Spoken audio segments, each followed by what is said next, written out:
Bom, pessoal, então vamos lá para a nossa segunda aula de comportamento organizacional. E agora, na aula de hoje, a gente vai falar de fundamentos do comportamento em grupo, né? A primeira observação que eu tenho que fazer, isso aí é conhecimento comum, a gente não se comporta da mesma forma quando a gente está sozinho ou quando a gente está em grupo. Muitas das vezes, sozinho, a gente é tímido, fala pouco, né? Fica mais reservado, mas quando estamos ao lado das pessoas que a gente gosta, que a gente sente à vontade, muda de personalidade, né? E é o que está escrito aqui: o comportamento de indivíduos em grupo é mais do que a soma total de seus comportamentos individuais. E há mudanças bem radicais. Eu vou passar 2 vídeos bem rapidinho aqui, para vocês entenderem isso. O primeiro que eu vou passar é de um colega nosso, ele formou na UF, e administração pública. Na época da Páscoa, um ano aí, os alunos da administração pública resolveram dar um passeiozinho ali pela vida e tinha um coelho da Páscoa em exposição, aí eles resolveram tirar uma foto. Se estivesse sozinho, eu tenho certeza que não fariam isso. E alguém teve a brilhante ideia: vamos levar o coelhinho da Páscoa para a nossa festa, que estava tendo uma festinha lá. Aí saíram correndo, tentaram enfiar no carro, não deu para enfiar no carro. Mas não estou achando que os alunos da UF desanimam fácil, né? Aí essa imagem correu o Brasil, né? O coelhinho da Páscoa andando sozinho de madrugada pela rua. Em suma, isso é um exemplo de como, eventualmente, né, eu conheço essa pessoa que estava carregando o coelho, né? Eventualmente, se ela estiver sozinha, dificilmente ela faria isso, né? 2 componentes ajudaram. Primeiro, está em grupo, e segundo, que eles tinham bebido um pouquinho. Não muito. Alguns nunca bebeu muito. E aqui tem um segundo caso, que é uma pegadinha americana da década de 1950, que mostra como a gente tende a ser influenciado pelo comportamento em grupo. Está em inglês, mas dá para entender. São todos atores, todo mundo entra virado de costas. E é o cara que não sabe da pegadinha, o que ele faz?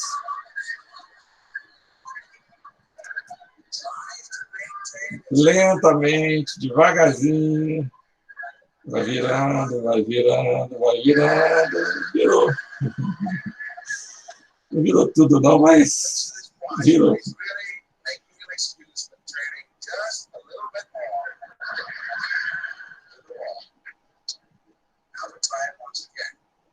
Vamos tentar de novo.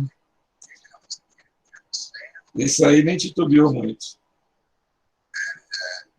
Mais um. Ele olhou para um lado, olhou para o outro. Eu acho que eu estou errado. O grupo está assim, eu vou me comportar igual o grupo. Virou.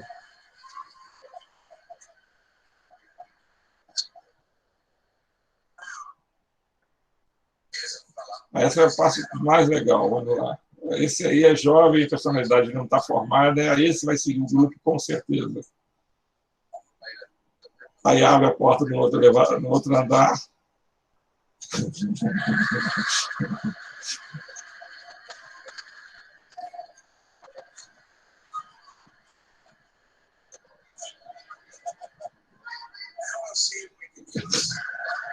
Se você virar o cambalhota aí, vai virar também.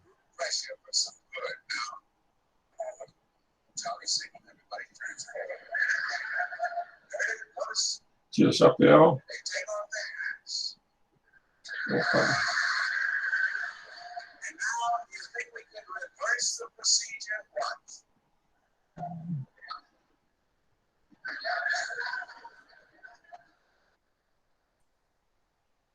Ok. Então, em grupo a gente não vai se comportar, né, da mesma maneira. E aí é isso que a gente vai começar a entender. Primeiro é a teoria. São as teorias que falam sobre o indivíduo no grupo e como o grupo molda o comportamento das pessoas, né?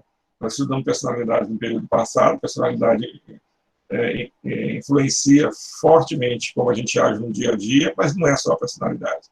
Eventualmente, a gente vai até tomar algumas atitudes que não são tão compatíveis com a nossa personalidade, mas para ficar em conformidade com o grupo, tá? Então, isso que a gente vai começar a ver. Deixa eu só dar uma olhadinha aqui, que tem várias perguntas. No capítulo está falando que quando tem alta coesão... esse aqui é o último slide. Não se preocupe, que a gente vai falar sobre isso. A idade tende a influenciar o comportamento de um grupo correto? Sim. Por quê? Por que eu falo isso? Que teve esse vídeo, eu só trouxe para cá, que teve uma aluna uma vez que discordou de mim. De mim não, né? De mim pode discordar à vontade. Ela discordou da teoria. Ela falou que o grupo não influenciava ela. Aí eu trouxe esse vídeo, trouxe outros vídeos para tentar convencer, eu sou bonzinho. Né? E no debate isso ficou muito claro, e também quando você é mais jovem, sua personalidade ainda não está formada, então você é mais suscetível à influência. Você tem menos, é que a gente fala, cada um tem personalidade, ele faz o que os outros fazem. Então, o jovem, quando ele é muito jovem, aquele rapaz é bastante jovem, ele tem a personalidade de informação, então ele ainda não tem muito claramente, né, o que ele é. Então, ele é mais influenciável pelo grupo. Tá legal? E aí, avançando aqui, tá, um típico comportamento em grupo é o comportamento de manada. O que é manada? Você já deve ter visto vídeo de búfalos, gnus, animais na África, nos Estados Unidos, que está tudo paradinho, assim, de repente um começa a correr e todos correm atrás. Isso é chamado de conceito de comportamento de manada. Você não sabe por quê, não tem uma lógica, mas se você vê um correndo, você também sai correndo. Né? E isso tem uma explicação. Né? O conceito faz referência, está escrito aqui, ao comportamento de animais que se juntam para se proteger ao fugir de um predador. Então, se um está correndo, o outro começa a correr, os outros também tendem a correr. Ele fala assim, é melhor do que eu ficar parado. É mais ou menos igual aquelas pegadinhas que você está entrando no jardim zoológico e lotados no jardim zoológico, e um cara correndo, desesperado, olhando para trás. Você está no zoológico, cheio de animais ferozes.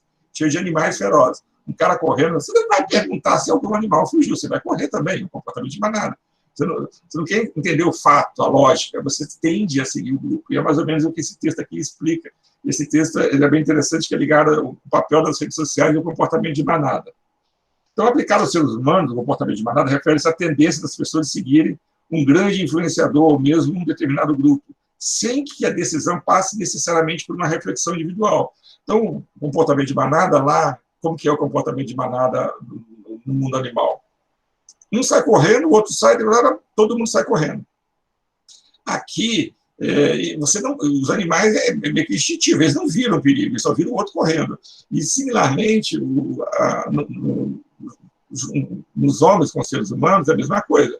Alguém começa a comportar-se de uma forma diferenciada, vai com o grupo e vai todo mundo atrás.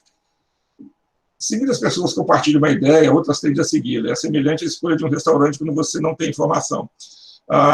Eu gosto muito de viajar e hoje, né, tem um TripAdvisor, ajuda muito. Mas se tiver um lugar que não tem nenhum restaurante avaliado pelo TripAdvisor,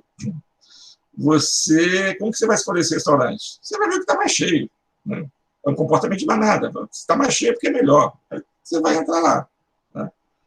O que está vazio, teoricamente, você vai pensar, ou é caro, ou é ruim, ou não tem bom atendimento. Né? Você vai escolher o que tem gente. Você escolhe porque acredita que, se os outros já escolheram, deve ter algum fundamento nisso. Então, comportamento de manada. Eu não sei se eu coloquei aqui. Funciona muito em eleições, mas eu acho que eu coloquei lá na frente. O Witzel é um exemplo bem claro de comportamento de manada. O Witzel era um cara que não tinha chance nenhuma de virar governador do estado do Rio de Janeiro. Tanto é que o vice dele, que assumiu agora, ele deu uma entrevista falando assim, olha, eu era vereador, saí porque eu sabia que ele não ia ser eleito e depois ia voltar a ser vereador. E foi eleito. É que de uma hora para outra, aí também com o fenômeno das redes sociais, o pessoal começou a disparar, e aí, né, tinha aquela questão de tudo contra todos, ele veio com esse discurso, e foi um comportamento de manada. Não foi um racional. E por que estudar os grupos? As pessoas são seres sociais, né? Buscam a companhia de outros para satisfazer necessidades e aumentar as chances de sucesso. Em grupo, a possibilidade do homem sobreviver é muito maior. A maioria dos animais são sociais. Eles vivem em grupo. Alguns poucos não são. E, normalmente, quando eles não são, é porque é mais vantagem para a sobrevivência deles ficarem sozinhos, ou porque eles não dependem muito de estar em grupo. Então, por exemplo, os leões são animais extremamente sociais, porque a caça é feita coletivamente. Né? Um vai, toca para um lado, outro vai, ataca os animais e por aí vai. Já A chita, que é o animal mais veloz, o mamífero mais veloz, ela já é um animal que não é sociável, né? Ela caça sozinha, ela não depende. O gato doméstico da gente também, normalmente não é um animal tão sociável, porque ele não precisa de outros. Mas o homem não. O homem, tirando o pessoal da informática, né? Os demais seres humanos todos são animais sociais. Brincadeira, para tiver alguém da informática. Isso aqui eu já falei. O comportamento de indivíduo é mais do que a soma de seus comportamentos. E a gente não age da mesma forma, né? Quando estamos sozinhos ou quando estamos em grupo. Aqueles 2 vídeos ajudaram a gente a entender um pouquinho. O grupo influencia o comportamento do indivíduo. Então, vamos tentar entender como isso acontece. Aqui tem mais um exemplo do efeito de manada. O cara fala no celular, e aí eu falo que eu tenho aqui uma ação que realmente pode exceder, e fala Excel. E aí o outro cara escuta, really Excel, então realmente exceder, e Excel né, ser excelente, muito boa. E aí vai falando, no final virou sell. Né? Em inglês, sell é vender, o que é uma ação que realmente poderia ser superior, ela originou um boato de vender. O cara vender, o cara olha e fala, só tem maluco nisso aqui, eu vou embora, goodbye. O cara, goodbye, bye, e buy de goodbye é o mesmo buy de comprar, e todo mundo começa a comprar. Essa é a lógica. Onde um vai, todo mundo vai atrás. Bolsa de valores tem muito esse fenômeno, banco fale por causa desse fenômeno de manada. Se você espalha um boato que o Banco Itaú está com dificuldade financeira, a possibilidade dele falir é muito grande, mesmo ele não tendo nenhum problema.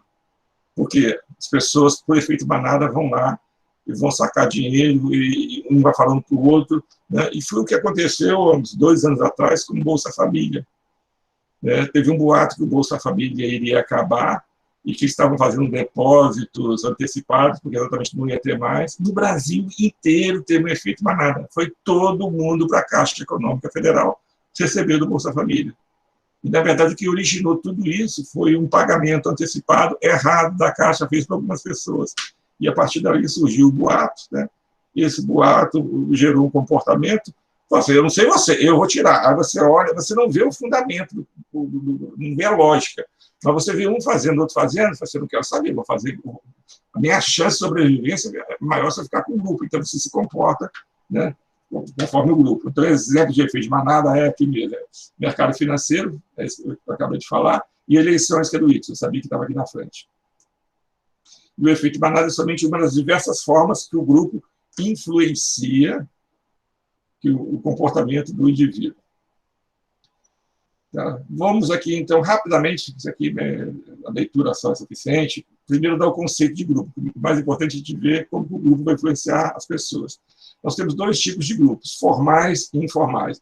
O formal é definido pela empresa, né? E o informal são associações naturais entre as pessoas. E aqui são os tipos. Os grupos formais está na estrutura. Você tem um organograma que diz que tem um presidente, tem os diretores, gerentes, coordenadores. Então, aquilo ali são grupos formados, documentados ou não, mas todo mundo sabe que aquilo ali existe uma hierarquia. E dentro desses grupos formais, são 2 tipos. O grupo de comando, que foi isso que eu expliquei, e está dentro de um organograma da organização.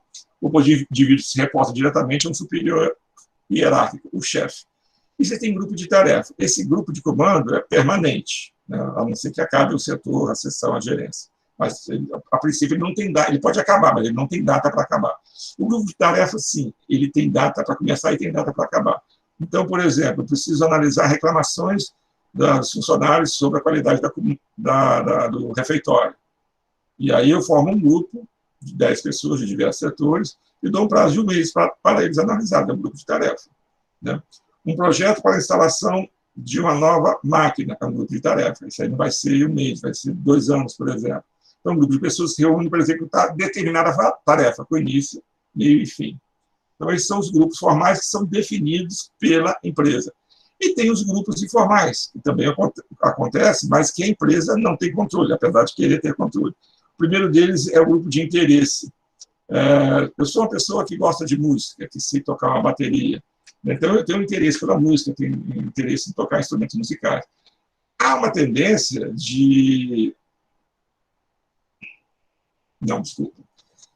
Apaga, o grupo de interesse não é esse. Esse que eu estou falando é o grupo de amizade. Né? O grupo de amizade é a pessoa que se uniu para compartilhar uma ou mais características. É exatamente isso. Então, o grupo de amizade é o que eu estava falando. Eu gosto de tocar uma bateria. Né? E aí, eu tenho um colega que também gosta de música, que toca um baixo. isso forma, né, a gente acaba se aproximando, porque a gente tem personalidade similar, a gente tem gostos similares, e eu me aproximo dessa pessoa. Eu tenho pessoas que gostam de fazer churrasco, eu tenho pessoas que gostam de viajar. Então, elas vão formando grupos de amizade, pessoas que têm interesse, né, comum, apesar da palavra ser interesse, é grupo de amizade, né? Elas têm compartilham, né, gostos semelhantes a outras pessoas. Aí acabam formando amizade, tem afinidades, digamos assim. Então, é um grupo informal que ocorre dentro da empresa. Se você pensar no lugar que você está estagiando, que você está trabalhando, até mesmo na sala de aula, você tem grupos de amizade, pessoas que você é mais próximo. Dentro das empresas, também tem chamado de grupo de interesse. Ele não é formado em função da amizade, da vontade de estar junto. É formado por um elemento externo. O que é isso? Tem algo que nós queremos e é algo em comum. Vamos imaginar sistema de transporte. Eu, quando comecei a trabalhar na Peugeot aqui em Porto Real, eu sou de Volta Redonda, não tinha transporte para lá. A gente tinha que se virar. Ou a gente ia no nosso carro, ou então a gente tinha que pegar um ônibus, descer ali na entrada, pegar carona. Era uma coisa meio sinistra, meio difícil no início. E aí a gente fez um grupo de interesse. Reuniu várias pessoas de várias, né, Barra Mansa, de Volta Redonda, Barra Piraí, e formou um grupo para ir conversar com o gerente. A gente se mobilizou para que fosse providenciado transporte para a gente. Então, eles tomaram algumas ações para amenizar esse problema, que era logo no início da fábrica. Então, era um grupo de interesse. Pessoas que trabalham em conjunto para atingir um objetivo comum, no caso específico, melhorar o transporte da nossa residência para a empresa, relacionada com cada uma delas. Pode ser transporte, pode ser o restaurante também que está ruim, pode ser o plano de saúde, por exemplo, a CSN agora acabou de mudar o plano de saúde dela, saúde Bradesco, saúde para Livre. Se o pessoal não gostar, pode fazer um grupo de interesse, se mobilizar, né, de uma maneira informal para tratar os interesses dela. Está claro? Podemos avançar?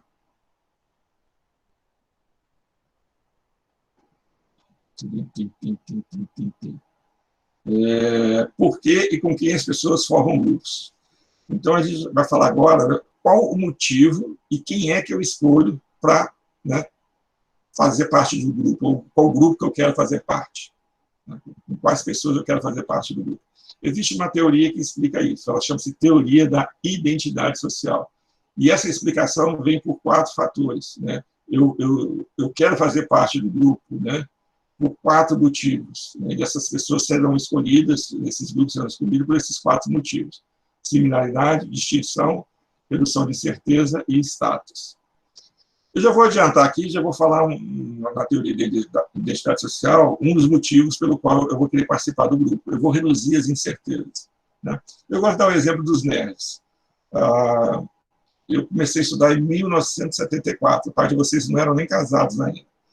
E na época, né, que eu estudei, de 74 até hoje, eu nunca parei de estudar, principalmente lá no início, da década de 70, da década de 80, ser um bom aluno não era uma boa coisa, né? Ser um nerd, gostar de estudar não era bem visto. E você tinha dificuldade para fazer amizade, as pessoas debochavam de você, abacalhavam você. E eu, por exemplo, eu sempre gostei muito de estudar e sempre tive notas boas, né? Por isso que eu virei professor. Gostava demais de estudar, elas sempre eram notas boas mesmo. Mas eu tinha, apesar de ter um perfil de notas boas, eu tinha uma necessidade, eu não era uma pessoa introvertida, eu gostava sempre de conversar. E havia uma certa barreira, eu não conseguia formar grupos. Né? Por quê? Aquele cara lá é CDF, não quero amizade com ele. Né? E aí, né, eu acabava ficando um pouco isolado, eu tinha que mudar um pouco o meu perfil para tentar me aproximar das outras pessoas. Né? Eu não tinha um grupo que me desse um apoio para o perfil que eu tenho. Só que hoje mudou, né? Hoje, não sei se aumentou a quantidade de nerds, né? Ou se como se diz? Eu não era nerd, não, apenas gostava de estudar, tirava boas notas e era classificado como isso. Mas, não sei se aumentou a quantidade de nerds, tem mais pessoas assim. E aí, você não tenta mais esconder essa característica sua, porque você tem um grupo, né, que tem uma identidade igual à sua, e este grupo te dá segurança. Está escrito aqui, ó, as identidades. Então, eu sou nerd, mas eu não estou sozinho, tem outras pessoas que são iguais a mim. Então, as identidades ajudam as pessoas a reduzir essa incerteza, você não fica acanhado, você não fica com medo, né, a respeito de quem são. Eu sou nerd, beleza, e devo fazer isso mesmo, ou seja, eu me assumo como eu sou, porque eu tenho um grupo de apoio. Tá? Isso vale também, por exemplo, para as patricinhas. Né? As patricinhas, elas vão ter as amigas dela, daquelas que andam bem arrumadas, que andam no último estilo. Né? Se tiver uma, por exemplo, que comprou ali, onde eu compro sempre, eu compro muito na Renner, compro muito na C&A. Então, se eu fosse uma menina e fosse uma patricinha e comprasse na Renner, lá na C&A, e lojas assim, eu provavelmente, nossa, você está comprando roupas lá? Não, não é possível. A gente não aceita esse tipo de coisa, o comportamento é outro. Aí você forma a identidade. Então, tudo que você faz, de repente, de ser snob, disso e aquilo, pode ser socialmente mal visto, para você ter um grupo de identidade que pensa igual a você e que te dá suporte. E, por fim, tem esse grupo de doidos aqui, que é os dos camisa em cima da cabeça. São pessoas que só andam com camisa em cima da cabeça e elas só fazem isso porque encontraram outras pessoas que só andam com camisa acima da cabeça. Isso aqui é uma brincadeira, mas é para estereotipar, é para radicalizar mesmo. A identidade social faz isso. Você faz algo e que, eventualmente, de forma geral, a sociedade não compreende muito bem, mas quando você encontra outras pessoas que se comportam da mesma forma, você se une com elas, você forma um grupo, porque você tem identidade social similar e uma das coisas que ela vai fazer é te dar segurança. Tá? E as pessoas apresentam, então, quando você entra no grupo, né, o grupo dos nerds, o grupo das patricinhas, o grupo lá do camisa em cima da cabeça, você começa a ter uma reação muito forte com esse grupo, uma reação emocional. Quer dizer o seguinte, se o grupo fracassar, você vai se sentir mal. Se o grupo for um sucesso, né, você também vai ficar feliz. Né? Porque só a autoestima, alguns grupos, não são todos, mas alguns grupos vão influenciar demais a sua autoestima, a sua felicidade, né? O estado de espírito que você vai estar. Então, por exemplo, eu faço parte de um grupo, que é um grupo também muito importante, que chama Grupo de Torcedores do Botafogo. Então, por exemplo, o professor Rafael eu considero um dos mais inteligentes, sociólogo, um cara reflexivo, pensa pra caramba, e é botafoguense. Né? Isso gera afinidade, né?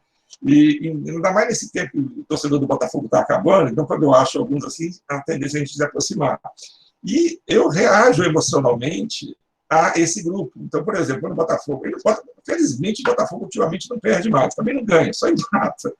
Mas quando ele perde, eu fico pé da vida, eu fico mal-humorado. Por quê? A minha autoestima está ligada ao desempenho desse grupo do que eu gosto. Agora, no meu caso, é o futebol, pode ter outros grupos. Então, por exemplo, pode ter partido político, alguém que gosta lá do PSL, alguém que gosta do PT, do PSDB, e agora vamos ter eleições, e a pessoa vai... Se o partido dela vai mal, ela faz parte daquele grupo político, né? Ela tem afinidade com aquelas ideias. Se o grupo vai mal, acaba... Ela nem é candidata, ela não vai perder nada, teoricamente, na prática, mas o grupo dela ir mal afeta a autoestima dela. Pode ser de produto, iPhone, pode ser de fã-clube do Restart, por exemplo, eu sei que aí deve ter bastante gente que já foi fã do Restart, né? Mesma coisa, a banda vai bem, está tudo, né? Tá tudo ótimo, né? A minha autoestima, o meu humor vai bem. A banda acabou, fechou, eu fico triste. Né? E aí vamos dar a teoria da identidade social, o que atrai as pessoas. Agora vamos detalhar, sendo que a última eu já falei que é redução da incerteza. Mas antes de falar o que atrai as pessoas na formação de grupos, né? Da teoria da identidade social, vou falar de um ponto fraco dela. Nós temos a tendência de achar que quem pertence ao nosso grupo é melhor. Eu, particularmente, não tenho dúvida que os botafoguenses são os mais inteligentes. Né? Outras pessoas que gostam de rock, né, e formam um grupo de rock, acham que as pessoas de rock são mais divertidas, por exemplo. Então, você sempre tem um favoritismo intragrupo. Isso pode afetar no dia a dia das empresas. Se você está fazendo um processo seletivo e você acaba tendo uma identidade com alguém que tem os mesmos gostos que você, que é ligado aos mesmos grupos que você, eventualmente ela pode não ser o melhor, mas você vai ter a tendência a escolher ela, por causa do chamado favoritismo intragrupo, que é enxergamos membros de nosso grupo como melhores do que as outras, abrindo caminho para a estereotipagem. Se a botafoguense é mais inteligente, se gosta de rock, é mais criativo, e por aí vai. Tá? Então, isso não é legal, não é correto, porque não tem nada a ver se a pessoa é igual a mim ou gosta dos mesmos grupos, está inserido no mesmo grupo, quer dizer que ela é melhor. Isso vale também para a religião, né? As minorias, isso acontece muito. você favorecer pessoas que estão lá no seu grupo. Agora, o que atrai as pessoas na formação de grupo? Similaridade. Vou fazer um curso de inglês lá em Londres, olha que maravilha, que espetáculo. E cheguei na sala, tem gente de todo mundo, lá tem gente da Ásia, tem gente da África, tem gente da Oceania. Na Oceania não tem, porque eles já falam inglês. Acho que não tem ninguém na Oceania que não fala inglês. Não tem ninguém na Oceania, são tão poucos países. E tem gente, tem 2 argentinos. Né? Teoricamente, né, há um estereótipo, que o brasileiro não gosta de Argentina. Apesar de eu não ter nada contra, já visitei a Argentina, recomendo visitar, um lugar barato para se ir, e é maravilhoso. Muito bom mesmo. Né? Então, é bom e barato. Mas, você vai fazer um curso de inglês em Londres, lá tem asiático, tem alguns europeus, lá tem africanos, e tem 2 argentinos, quem é mais próximo de você? São os argentinos. Por incrível que pareça, é com eles que você vai se aproximar. Você tem uma afinidade de região, você é uma similaridade, então fica mais fácil se aproximar dele, fazer grupo fora dali com pessoas, né, que não são brasileiros, mas são aqui da América do Sul. Eventualmente, religião também, né? Você tem uma similaridade, você vai ter afinidade. Gente, isso aqui, às vezes, é uma linha tênue que separa um do outro. Muitas vezes é muito similar um conceito do outro, tá? Então, similaridade é isso, mesmos valores, região, religião. Distinção. Distinção, por exemplo, parece muito com status, né? Mas não é a mesma coisa. A distinção é ser diferente. Status é ser melhor. Tá? A distinção é ser diferente. Um exemplo perfeito, por isso que eu botei aqui da Pfizer, que é a fabricante de medicamentos de alimentos, é o exemplo do livro dá. Eu nem troquei esse exemplo. O livro fala de médicos veterinários. Então, médico veterinário trabalhando na Pfizer, na seção de medicamentos veterinários, faz sentido nenhum, né, eu me associar com outro médico veterinário, que todo mundo é médico veterinário. Agora, um médico veterinário trabalhando, por exemplo, na Bayer, que não fabrica medicamentos para animais, e tem só 2 médicos veterinários, né? Aí, o que vai acontecer? O médico veterinário é o diferente naquele ambiente, né? Naquela situação. Há uma tendência dele se aproximar. Vou dar um caso aqui, né, que eu já vivenciei também, na Peugeot. A Peugeot, você tem muitos engenheiros de profissão mesmo, né? Você tem engenheiro mecânico, você tem engenheiro eletricista, você tem engenheiro de produção. Engenheiro civil tem poucos. E no cargo de engenheiro civil tem menos ainda. Então, o que eu observava é que tinha engenheiro civil em 2 setores. Os 2 se aproximavam demais, porque o cargo que eles tinham era distinto, né, dos demais. Ninguém tinha aquele cargo. E aí, eu falei assim, olha, a gente está aqui, só nós 2 aqui como engenheiro, então vamos ficar juntos aqui. Tá? E o que é status? Status já é algo do tipo assim, né? O grupo vai me dar uma posição privilegiada. Na distinção não tem posição privilegiada, na similaridade não tem posição privilegiada. No status tem uma posição privilegiada. Eu vou querer fazer parte de um grupo se o status daquele grupo, né, ele traz reconhecimento perante a sociedade. O que é isso aí? Vou ler e vou dar um exemplo. Usam a identidade para se definir e aumentar a autoestima, buscam associar grupo de status maior. Então, eu sempre vou olhar para o grupo que tem um status maior e vou tentar me associar a ele, querer mostrar que eu pertenço àquele grupo. Tá? E eu gosto de 2 exemplos que eu uso. Executivo, no caso da Souza Cruz.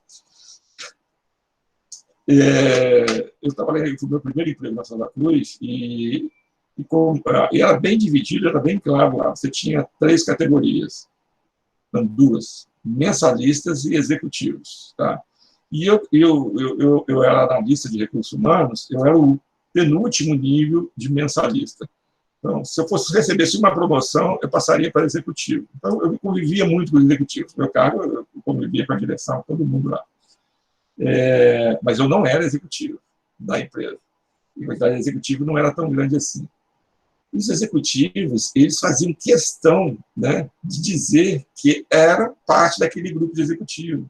Tanto é que o pessoal da produção, toda vez que chegava alguém, né, ou era promovido, ou era contratado, tinha quase um ritual de passagem, era um anel para dizer que ele era executivo, né? Ou seja, assim, é status, né? Eu faço parte de um grupo que é um grupo poderoso, são poucas pessoas que, pelo menos na percepção deles, poucas pessoas que atingem, e eu consegui chegar nesse status. Eu sou executivo da CCM. Vocês também têm essa questão de querer fazer parte de um grupo. Esse grupo é alunos da UF. A UF é uma universidade pública de renome, conceituada. Então, se associar ao grupo de alunos da UF, é legal para você. Então, sempre que puder, vocês vão fazer isso.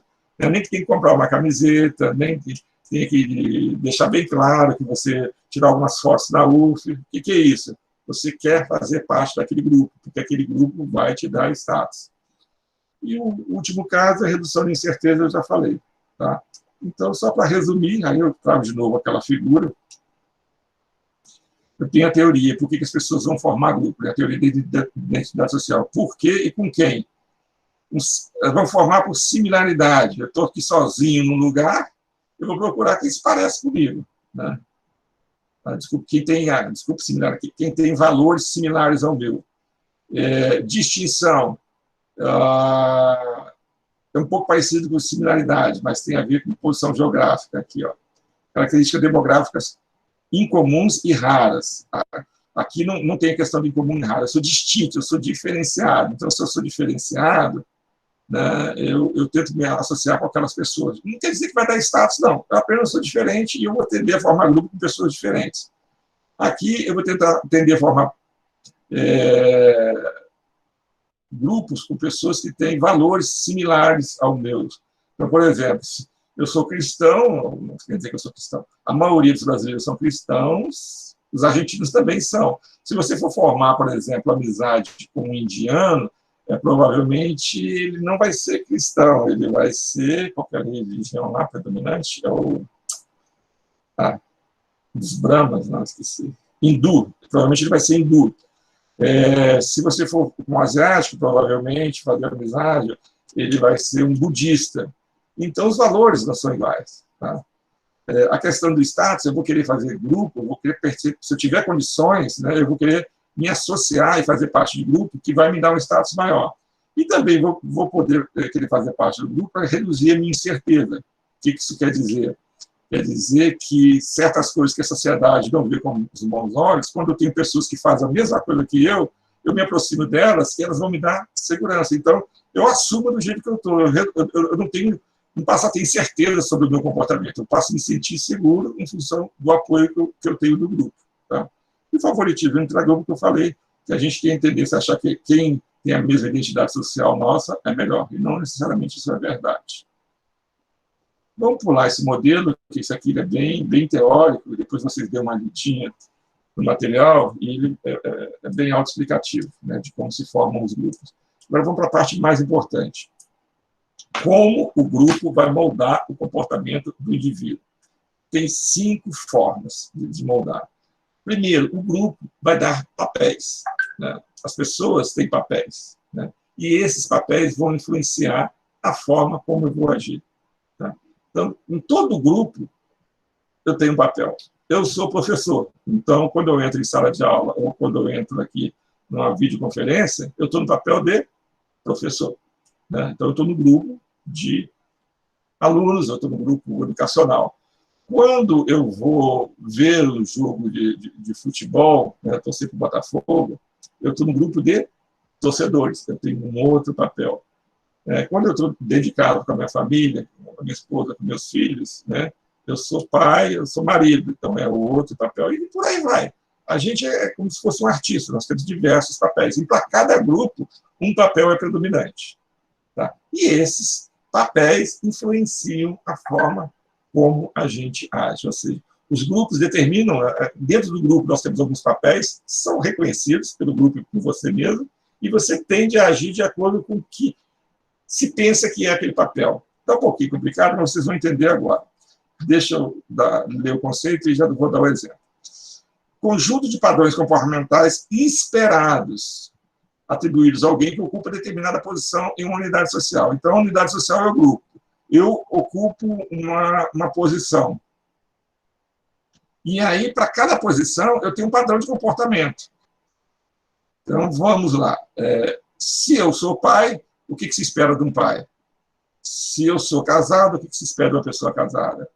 Se eu sou um professor, o que se espera de um professor? Se eu sou um juiz de direito, o que se espera de um juiz de direito? Ou seja, em cada grupo que eu tiver, em cada unidade social, eu vou ter o papel. E para cada papel tem um padrão de comportamento.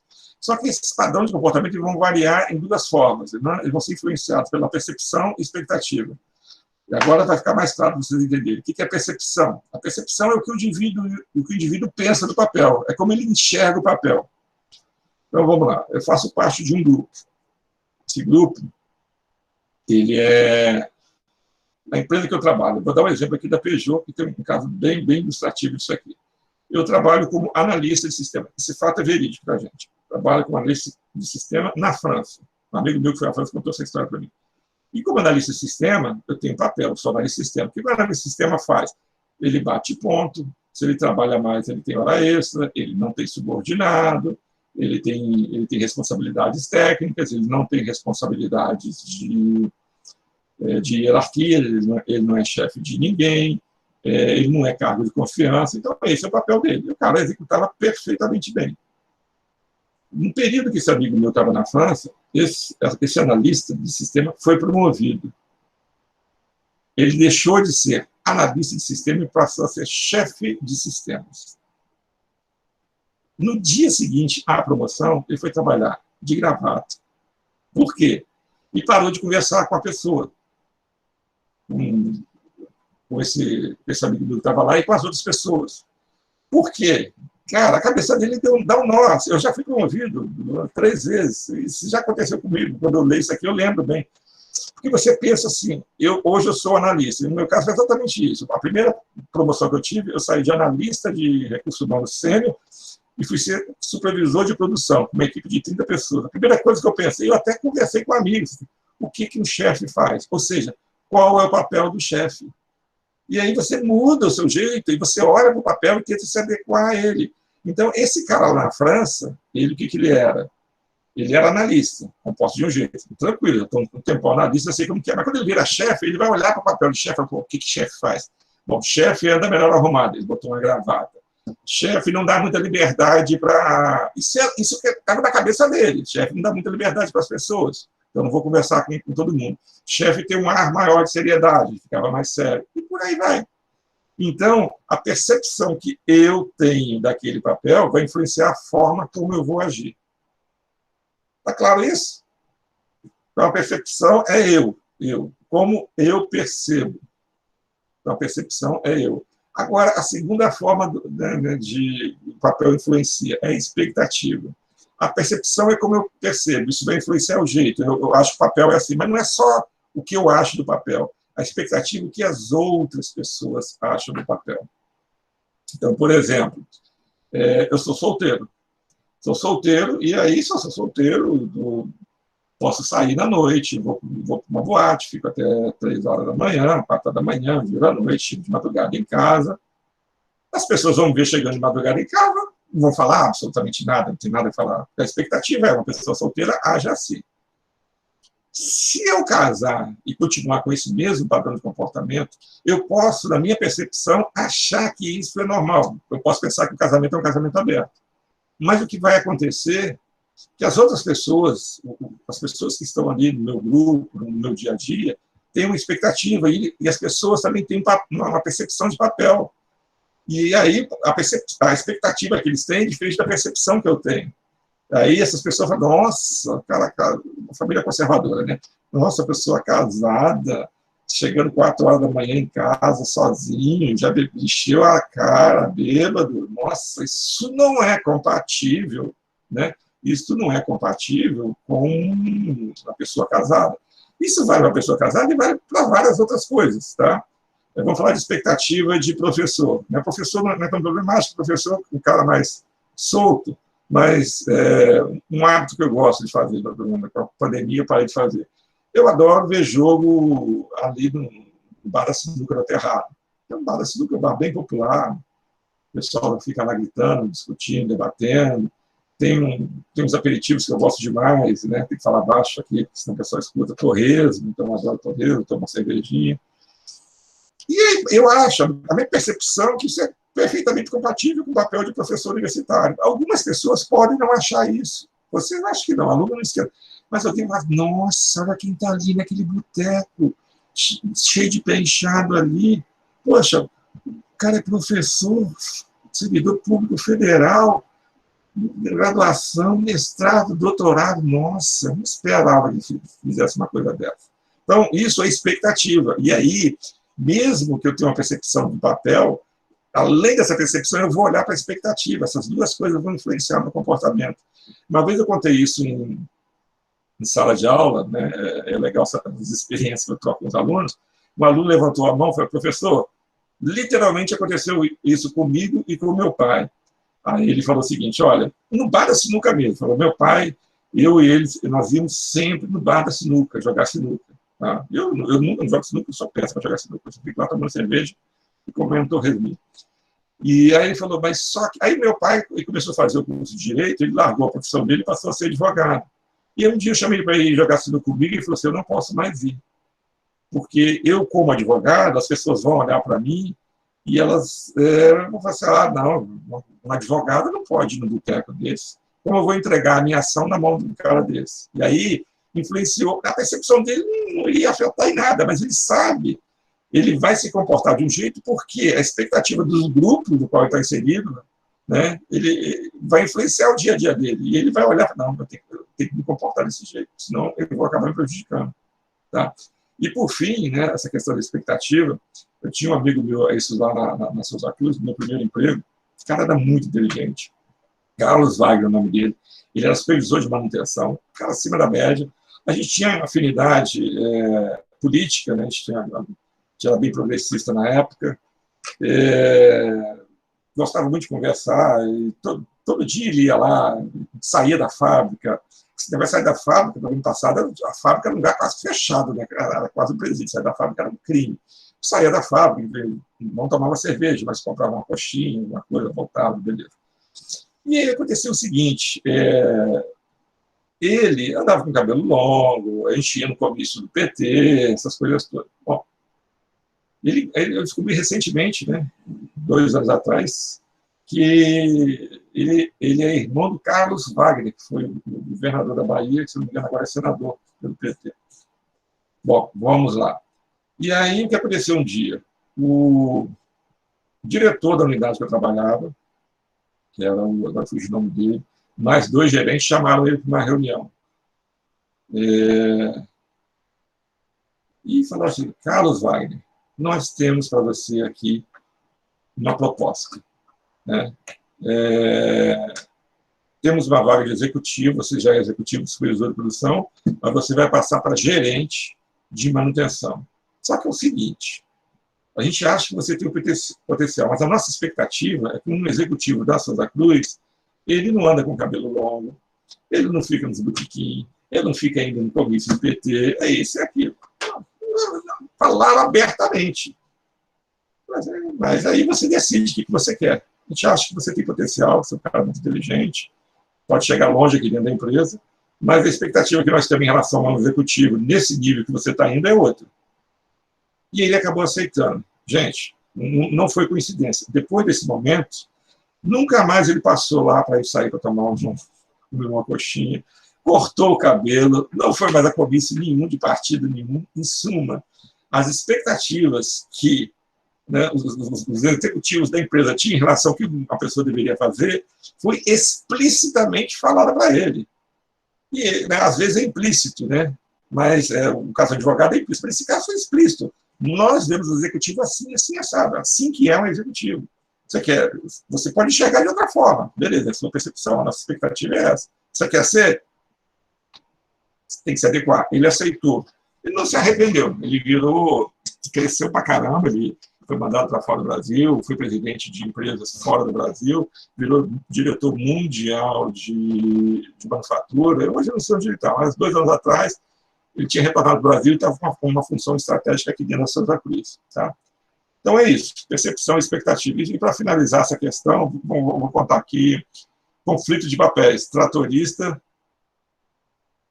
né? Como que, às vezes, os papéis, como a gente exerce vários papéis na vida da gente, alguns deles dão conflito. Isso foi uma reportagem que eu vi no jornal hoje, um tempo atrás.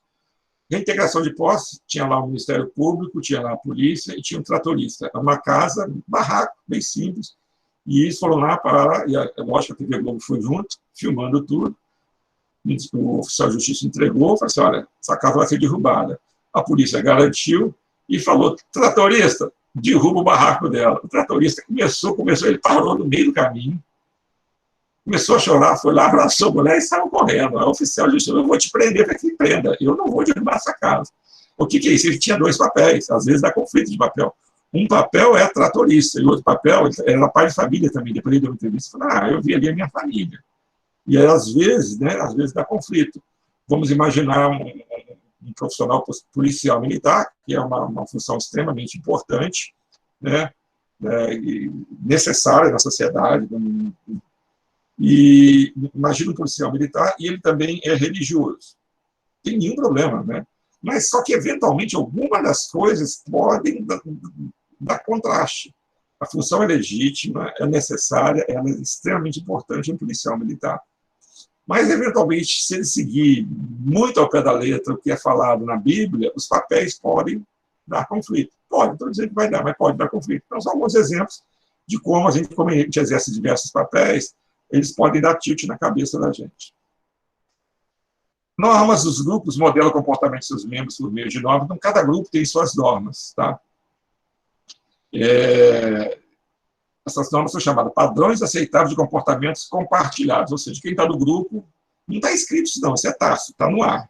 Mas tem alguns padrões que você tem que seguir, se você não seguir, eventualmente você não vai ser aceito no grupo. E que expressa o que eles devem e não devem fazer. Então, aqui tem 3 exemplos: desempenho, aparência social e conduta. Vou dar um exemplo, no caso lá da UF. Eu faço parte do mestrado, nós temos lá 14 professores. E esse grupo ele exige muito desempenho. Então, como que é mensurado esse desempenho? Publicação, essa é a forma mais comum de você ver se você está indo bem ou não. É você fazer pesquisa, é você orientar alunos, escrever artigos e publicar em revistas qualificadas, revistas boas. E aí, entre os professores, fica aquela briga ou brincadeira, aquela brincadeira de maldade, tipo, pô, você não conseguiu escrever, cara, você não está conseguindo publicar, tipo assim, é meio que uma intimidação. Se você não tiver esse desempenho, você está no grupo errado, você precisa ter desempenho.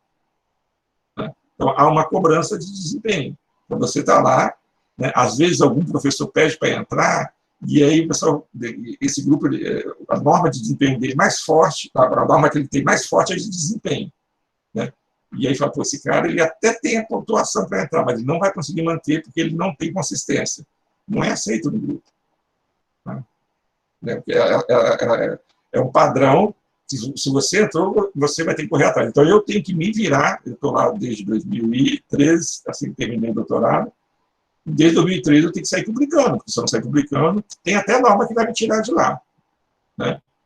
E mesmo que não tivesse uma norma, começa a ficar chato, as pessoas começam a olhar você meio de lado. O grupo acha importante ter desempenho. Se você não tem desempenho, você está sendo mal visto. O grupo das Barbies, por exemplo, aparência social, né? Mas não vou falar do grupo das Barbies, não vou falar do grupo empresarial. Eu tenho sérios problemas com a aparência social. Eu não esquento a cabeça com roupa, né? Acho isso errado, não vejo nenhuma vantagem, mas não ligo muito, nunca liguei. Então, aí, quando eu comecei, por exemplo, meu primeiro emprego foi na Santa Cruz, isso aconteceu na Santa Cruz, aconteceu na Peugeot, né? O gerente me chamou e falou, você vai continuar andando esculhambado desse jeito? Não dá, não pode. Eu atendi a área de vendas, treinamento para vendas lá na Santa Cruz, e eu fui uma vez conversar, numa sexta-feira, véspera de carnaval, eu fui conversar com um cara que era gerente distrital, ele até virou presidente da empresa, depois foi o segundo brasileiro a ser presidente da Santa Cruz. Fui lá conversar com ele com uma calça que eu achava linda, mas aquela jeans esbotada, uma camisa de malha, um tênis, né, bonito, mas tênis. Rapaz, meu gerente me viu, na semana seguinte ele me deu um esporro tão bem dado. Mas, cara, você não pode andar assim, você está lidando com o executivo, você está lidando com a executividade de vendas, pessoal, aparência social é extremamente importante. Aí, o que eu fiz? Reconfigurei todo o meu guarda-roupa. Não tinha maturidade ainda, eu era novo, eu não podia peitar isso. Aí, o que eu fiz? Fazia barba todo dia, até quando o meu desempenho começou. Aí eu tive um bom desempenho lá, comecei a ser elogiado, eu voltei vestido do que eu era sempre, voltei a ser o que eu era. Mas isso também é uma característica de grupo. Alguns comportamentos são aceitos por umas pessoas e por outras não. Tá? Na Peugeot eu tive o mesmo problema. O meu chefe, o meu gerente quase me matava. Eu não acredito que a gente vai para o diretor, você vai desse jeito. E conduta, né? O simples fato, o simples ato de almoçar faz parte de normas de grupo dentro da empresa. Então, com quem você vai almoçar? Existe uma norma do tipo, se eu faço parte de um grupo na hierarquia mais alta, eu não saio para almoçar com qualquer um. Não vou sair para almoçar com o operador. Gente, é preconceito? Mas é um grupo. Eu acho que está errado, mas isso é uma norma de grupo. Né? O cara vai evitar, para que socialmente o grupo não veja ele de uma maneira negativa. Isso é uma norma de conduta. Então, o grupo tem, de acordo com o grupo, ele vai ter a norma dele. O grupo do mestrado tem desempenho, o grupo de executivos tem aparência social e o grupo dos chefes na hierarquia tem de conduta. E cada um vai ter o seu. O grupo do nerd vai ter as notas. A nota é, no mínimo, 9,9. Se tirou menos que isso, você começa a ser espirrado do grupo. A norma de conduta dos nerds é alto desempenho. Então, tudo isso que eu falei está escrito aqui. Esse aqui é muito interessante também, né, que é a conformidade. Os grupos vão mudar o comportamento dos seus membros por meio de conformidade. Aqui, eu acabei não botando o link, então eu vou ter que abrir por aqui. Vou passar um vídeo bem rapidinho aqui, que ele, depois que eu passar, vocês já vão entender, não preciso nem explicar direito. Nem explicar muito, não. Pera aí. Explicar direito tem que explicar, né? Fundamento de trabalho em grupo, vídeos.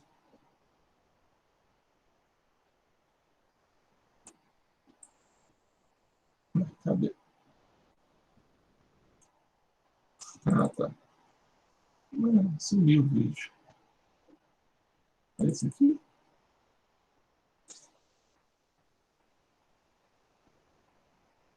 Eu vi esse vídeo hoje na aula. Peraí. Ver se está aqui.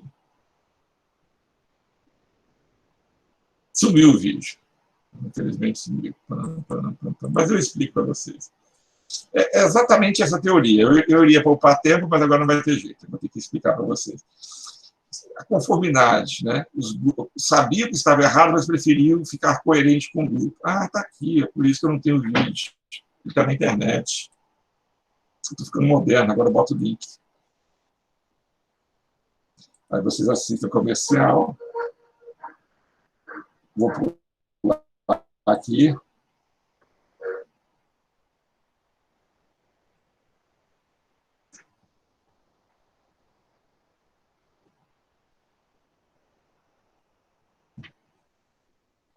O que a ciência pode revelar sobre a Está ouvindo aí, gente? Está ouvindo? Desde a década de 50, cientistas conduzem experiências sobre conformidade ao grupo e como líderes como Manson manipulam seus seguidores. O psicólogo Dr. Solomon Asch foi um dos primeiros a estudar o poder da conformidade. Asch queria saber se havia alguma coisa estranha ou especial em pessoas que seguiam líderes malucos, ou se pessoas comuns, como eu e você, poderiam ser levadas a isso sob certas circunstâncias.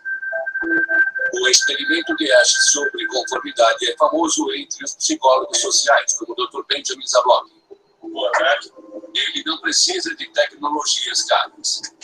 O sujeito a ser testado é simplesmente colocado numa sala com um grupo de atores que fingem que também estão sendo testados. É mostrado um par de fichas. A primeira tem uma linha desenhada. A segunda tem várias linhas de diferentes comprimentos. Os indivíduos têm que escolher uma linha igual à da primeira ficha.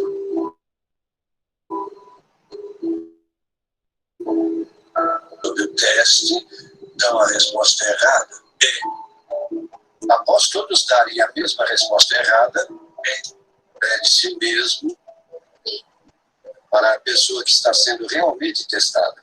O experimento foi projetado para testar se o sujeito vai agir contra o grupo e responder corretamente ou de acordo com o grupo, dando uma resposta que ele sabe ser errada. Inicialmente, muitos deram a resposta certa, mas não imediatamente. A maioria das pessoas hesita. Elas exibem externamente o conflito interno entre o desejo de fazer parte do grupo e a vontade de dizer o que estão realmente vendo. O experimento continua e muitos participantes acompanham o grupo sabendo que estão dando a resposta errada. O desejo de ser aceito supera o desejo de fazer o que é certo.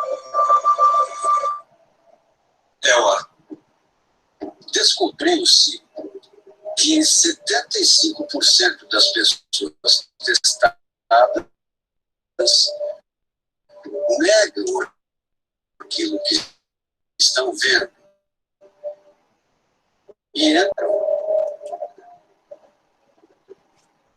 E não porque havia motivos legítimos para a incerteza, mas sim porque elas foram levadas pela força da conformidade com a opinião unânime do grupo. Os cientistas atribuem esse comportamento a um fenômeno conhecido como pensamento de grupo. Líderes de seitas como Charles Manson, cuja força vem da criação de um pensamento de grupo unificado, são rápidos em explorar as necessidades e desejos básicos de fazer parte de um grupo para manipular os outros. Construir a presença online da sua empresa demanda esforço. Não precisa nem explicar mais, né, gente? O que é conformidade, né? Sabia que estava errado, mas preferiam ficar coerente com o grupo. Então, eu quero participar de um grupo. Aí o grupo vai para o lado errado, mesmo sabendo que eu estou indo para o lado errado, eu vou de acordo com ele. E isso aqui é uma extração de um documentário maior que fala de lideranças que usam Hitler, por exemplo, esse conceito do pensamento em grupo, para que leve as pessoas a fazer coisas que elas não concordam, mas para ter os sentimentos de pertencimento. Tá? Então, usado por alguns líderes negativos, digamos assim. As pessoas se submetem a todas as pressões de todos os grupos que participam. Aqui é uma pergunta que o livro faz, e é bastante interessante, por isso que eu trouxe para cá. As pessoas se submetem aos grupos mais importantes, ou seja, alguns grupos eu vou ter baixo nível de conformidade. Eu vou discordar de todo mundo, porque eu não quero, aquele grupo não é importante para mim. Né? Então, vou pegar aqui um grupo que não é importante para mim, um grupo de... Tem que falar baixo. O grupo do condomínio. Suponhamos, o grupo do que eu moro. Aquele grupo, o nível de conformidade vai ser baixo. Agora, vamos pensar o grupo do acadêmico, lá do mestrado, é o grupo que realmente eu quero fazer parte. Então, há uma tendência a eu entrar em conformidade. Eu chamo de pensamento grupal. Eu discordo, vejo que não está certo, mas eu me conformo e começo até a pensar que é igual a eles também. Né? Não é apenas da boca para fora, é internalizado. Tá? Então é isso. As pessoas submetem ao grupo mais importante, que pertence ou que querem pertencer, chamado de grupo de referência. Poderia deixar de ter o Garrincha, né? Os grupos modelam o comportamento dos seus membros por meio de status. O que isso quer dizer? Grupo, gente, tem pessoas com status, e isso é reconhecido. E essas pessoas com status têm regalias, e não é problema ter regalia. Então, por exemplo, se você está trabalhando numa empresa, seu chefe é mais complacente um colega seu que chega atrasado do que você, porque aquele cara tem status. E o status não é gratuito. Normalmente, ele fez por merecer. Né? Eu vou contar para você, vou ler aqui, vou contar uma história, espero que vocês entendam. Senão eu conto outras histórias. Vou tentar explicar melhor. Status, posição social definida ou atribuída pelas pessoas a um grupo ou a seus membros. Então, eu já começo falando do Romário. Né? O Romário, ele jogava no Vasco, né? E chegou um jogador novo, eu não lembro se era o Edmundo, não. Mas o jogador chegou falando um punhado de coisa, ele ficou puto. Porque na cabeça dele, mas não era só na cabeça dele, na cabeça de todo mundo, havia uma hierarquia naquele grupo. E ele era o topo da hierarquia. E ele só soltou uma frase, por isso que eu chamei de filósofo. Né? Ele falou o seguinte, ó, chegou agora, já caiu viajar na janelinha, tipo assim, tem uma fila aqui. Né? Você não é a prioridade, você não é o líder do grupo. Né? Então, você não tem o status. né, que algumas coisas são prerrogativas de quem tem status, né, quem tem reconhecimento pelo grupo. E aí, como que se cria isso? Naturalmente. Né? E isso é reconhecido pela pessoa que tem status e pelo grupo. Né? Ou seja, todo mundo olha e fala que ele tem status, aquele não tem. Mas como? Não sei, mas eu sei que ele tem status, que ele é melhor, que ele é isso, ele é reconhecido, é unanimidade, essas coisas estão no ar, não está escrito em lugar nenhum. Né? Então, a pessoa que tem status, foi definida que ela tem status, ela pode desviar das normas. Então, eu sou uma pessoa reconhecidamente com status dentro do grupo. Sou tido como superior na hierarquia, sou visto como melhor ali. Então, tem uma norma que todo mundo segue. Eu posso me desviar da norma e não ter nenhuma sanção, ou ter uma sanção leve. Dá 2 exemplos. Copa de 62. Né? O Brasil tinha sido campeão em 58, na Suécia, Copa de 62 no Chile. O Brasil chegou como favorito. Primeiro jogo, o Pelé machucou. E aí, Amarildo substituiu o Pelé, e Garrincha, junto com o Amarildo, comeram a bola. Então, jogaram muito, carregaram o Brasil nas costas. Lógico, outros jogadores muito bons, mas assim, os 2 melhores jogadores foi primeiro Garrincha, que foi o melhor jogador da Copa, e depois o Amarildo. Nesse período, na Copa do Mundo, aconteceu um probleminha lá na concentração. Qual foi o problema?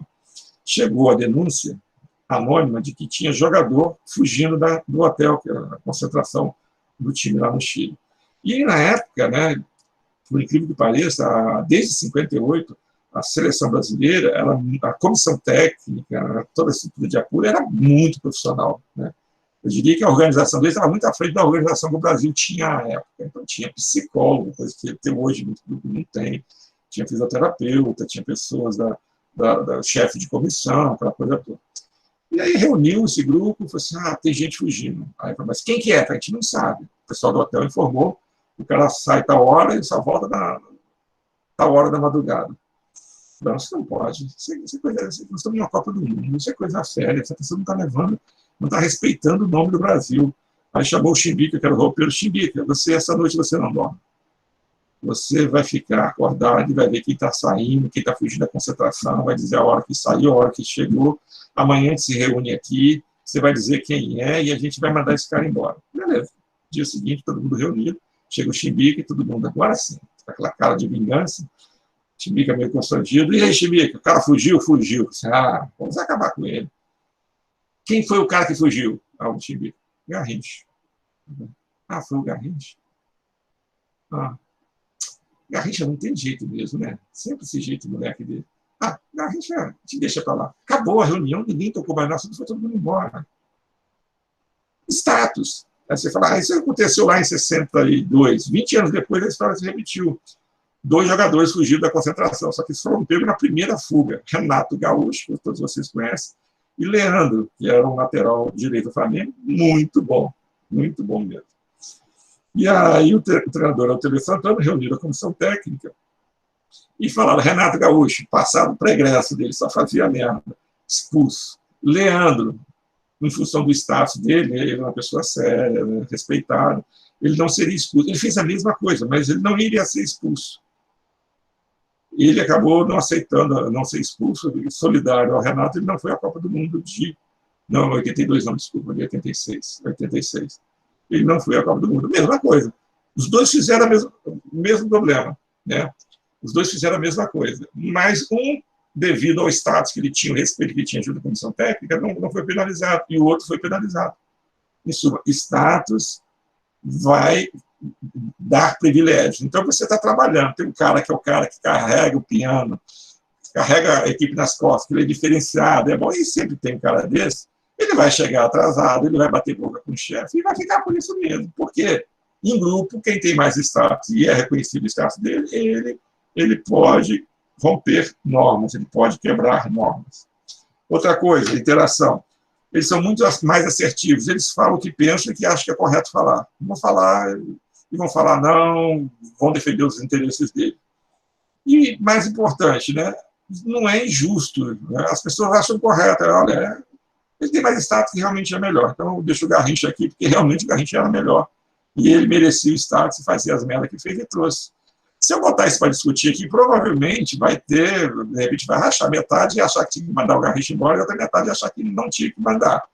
Mas o que eu estou tentando mostrar para vocês não é que a decisão deles foi certa ou errada, que o que influenciou a decisão final deles foi o status. E o status que, no caso, o Garrincha tinha era maior que os demais jogadores. Tamanho de grupo também influencia. Qual é o problema? A folga social. Quando fala folgado, né? Acho que vem de folga social. O que é a folga social? A tendência é que as pessoas tenham de se esforçar menos ao trabalhar em grupo, se estivessem trabalhando sozinhos. E por que isso acontece? 2 motivos. Primeiro,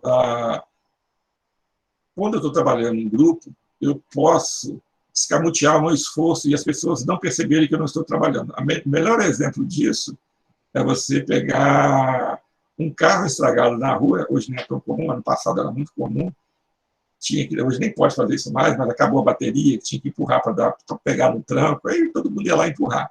O que acontece? Tem 5 pessoas lá com a mão no carro para empurrar. Mas toda vez que você empurrava carro, dos 5, provavelmente só tinha 2 empurrando. Porque o resto botava a mão e fingia que estava empurrando, porque você não consegue identificar dentro do grupo quem está se esforçando ou não.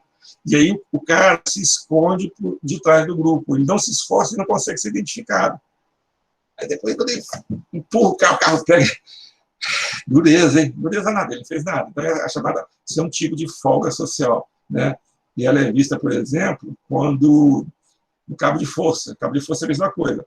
Fizeram um experimento, viram lá o quanto que cada um tinha de força, somou essas forças e botou um para competir com o outro. E na hora da competição, o grupo não botava toda a força que ele tinha. Ou seja, ele se escondia por detrás do grupo, já que não dava para identificar a quantidade de força que ele estava colocando, ele se esforçava menos, ele se cansava menos, ele se beneficiava. Então, ele se esconde atrás do grupo. Então, isso é chamada folga social. E uma outra coisa que causa a folga social, né, além do fato de você não poder identificar quem está trabalhando e quem não está trabalhando, é também o fato da injustiça. Às vezes, você está trabalhando em grupo, você acha que o outro está trabalhando menos que você, e aí você também trabalha menos. Fica é como se fosse um jogo de empurra.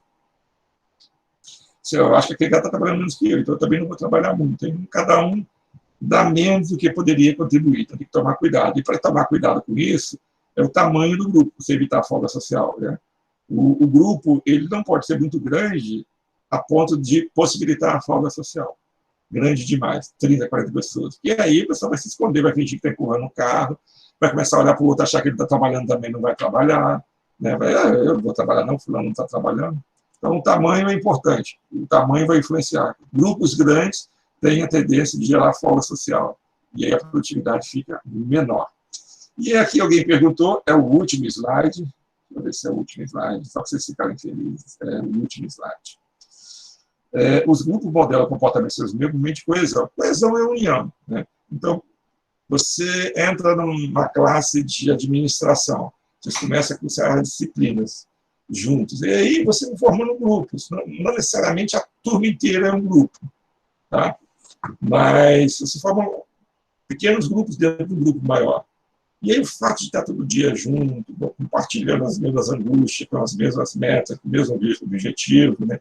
Estar presente todo dia junto facilita a coesão. Tá? Esses são os fatores. Então, o grau em que os membros são atraídos entre si e motivados a permanecer em grupo. E é legal. São pessoas jovens, né?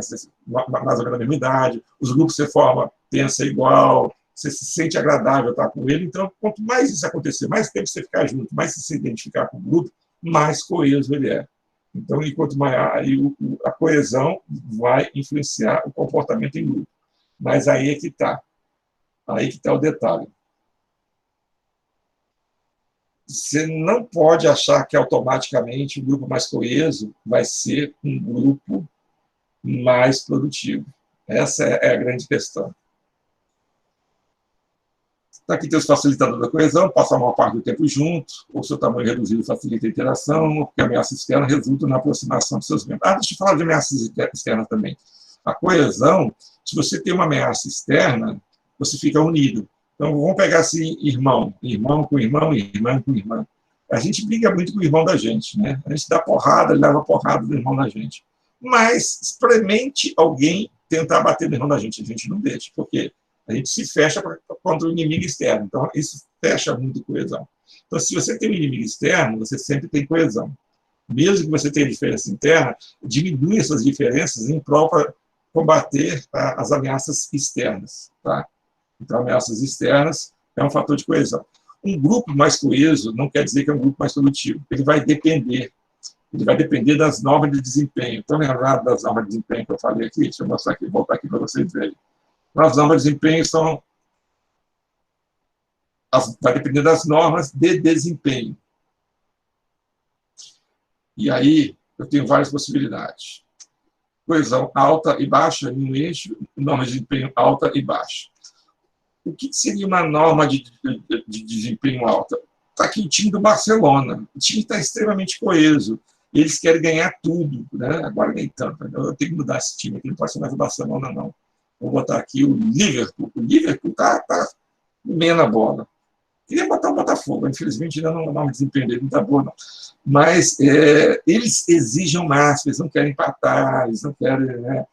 Eles querem só ganhar e ganhar de goleada. O Bayern de Munique também tem uma norma de desempenho altíssima. Né? O que seria uma norma de desempenho baixa? Vamos imaginar dentro da sala de aula, como se forma grupos. Né? Forma grupo, vocês vão fazer um trabalho em equipe, daqui a 2 semanas vocês vão entregar para mim. Então, o que acontece? Normalmente o pessoal tem alguns... São amigos que vão sempre fazer, independente de qualquer coisa, vão fazer o trabalho juntos. Tem alguns que têm norma de desempenho alta, ou seja, eles gostam de fazer o melhor. Já tem um grupo deles que vai, olha, a gente vai se dedicar e vai fazer o trabalho. E tem um grupo que ninguém quer eles. Tem ou não tem esse grupo? Ninguém quer, porque os caras não querem nada fora do Brasil. Aí existe esse grupo? Sim ou não? Eu não continuo enquanto vocês não falarem. É o último slide, mas pode demorar mais. Sim, o Iago falou que existe. Existe. Aquele grupo, cara, não faz, é enrolado, não corre atrás. Então, um grupo com norma de desempenho baixo. E assim como tem grupos de coesão baixa e coesão alta. Time de futebol é um bom exemplo.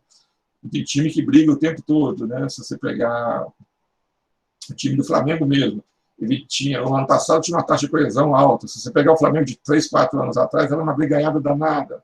Para coesão alta ou baixa. E aí, isso aqui eu posso transportar para dentro do ambiente de trabalho, para dentro da faculdade, da universidade.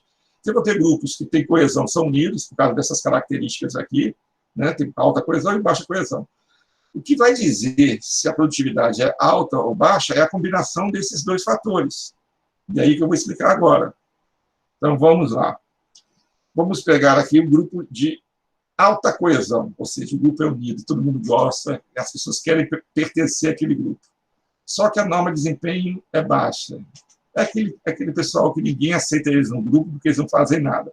Cara, se o grupo é unido e a norma de desempenho baixa, o que vai sair? Vai sair coisa boa daqui? O grupo é unido e ninguém quer nada fora do Brasil. A coesão não vai resolver o problema. Tá? Vamos pegar aqui, então, coesão baixa e norma de desempenho baixa. Olha só, esse grupo é melhor do que esse aqui, tá? Então, às vezes, é melhor você não ter uma coesão tão alta. Tipo assim, eu tenho coesão baixa, as pessoas não são tão próximas umas das outras e as normas de desempenho não são tão boas, cada um vai fazer o que dá. Aqui, todo mundo vai jogar para baixo. Aqui, alguém ainda faz alguma coisinha a mais, de moderada a baixa, né? Agora, vamos pegar a produtividade moderada. Baixa coesão, as pessoas não são unidas, né? Não gostam uma da outra, mas tem desempenho bom. Vamos pegar aí um time, o futebol sempre é bom para ele. Gente, me lembra um time de futebol que era uma brigaiada danada, mas que todo mundo queria ganhar. Deixa eu ver. O Botafogo, quando foi campeão em 95, né, vocês não eram nem nascidos ainda, mas foi o último campeonato brasileiro do Botafogo, que nós somos bicampeões brasileiros, era uma brigaiada danada. Tá? Não tinha coesão, mas tinha norma de desempenho alta. As pessoas... os jogadores até hoje são jogadores reconhecidos como jogadores profissionais, né, que corriam atrás, fizeram sucesso em outros times depois, antes. Em suma, tinha uma norma de desempenho alta, mas coesão baixa. Então, é a produtividade moderada. E para você ter, a coesão só vai funcionar mesmo se o grupo for muito unido e a norma de desempenho for alta, ou seja, todo mundo que vai se exigir ao máximo e exigir do grupo ao máximo. E aí sim você tem alta produtividade. Tranquilo? Então, com isso, a gente finaliza a aula de hoje. fiquem de olho nas atividades, que eu vou postar mais coisas, tá? Lá na plataforma. Um abraço.